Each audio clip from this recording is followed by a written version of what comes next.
So I'm really happy to briefly bring a message from Dame Baroness Jones, Minister for the Digital Economy and Online Safety, responsible for the government's policy for technology, social media and online advertising, who has recorded an important message for us to close the conference. Can you start the video? Thank you. Thank you to the Global Anti-Scam Alliance for holding this summit. I'm sorry I can't be there in person. Partnership across sectors and borders is fundamental in tackling fraud, and so forums like this are invaluable. Last month I went to an event for Safer Internet Day in the UK, where a 17-year-old shared her experience of online scams. It started when she was 11. Scammers took over her account on the game Roblox, promising untold riches in gaming currency if she handed over her password.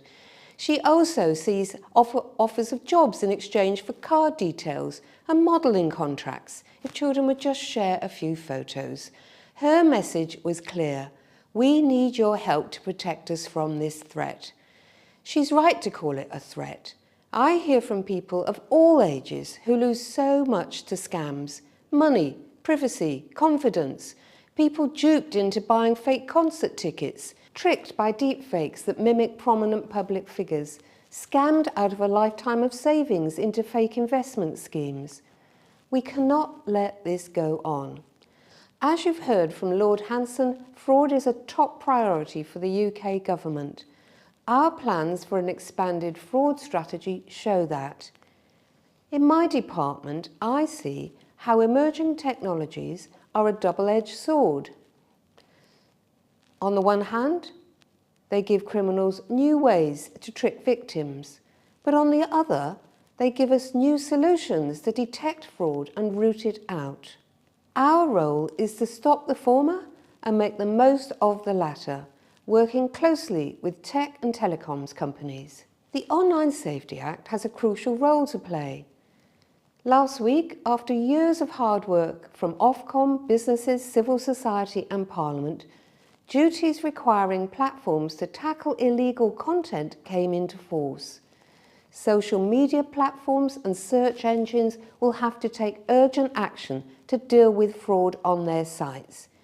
These duties will create a more trustworthy online world for everyone. And there's more to come. From this summer, sites accessed by children will have to do more to keep them safe. And next year, the largest platforms will have to start tackling fraudulent adverts.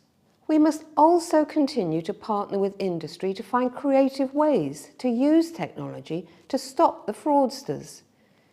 Businesses are already doing excellent work here.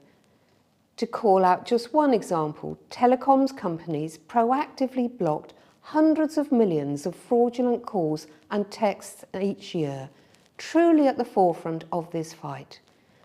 And there are plenty more initiatives in the pipeline. The Deepfake Detection Challenge saw researchers and industry develop new ways to address deepfakes. Some of these tools are now being trialled. Ofcom will soon consult on new measures using AI to detect and remove illegal fraudulent content. And we're working with telcos on a second fraud charter to go further in tackling fraud by phone or text. Scammers benefit from nations not talking to each other, from data gathering dust in silos. So we must continue to come together.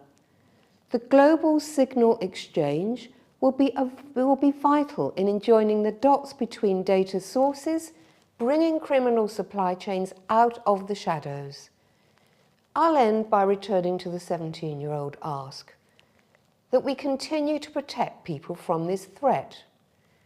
It cannot be the norm for our citizens to be preyed on by scammers as they go about their lives. We will not let them get away with it. The UK looks forward to working with domestic and international partners to make sure of that. Thank you.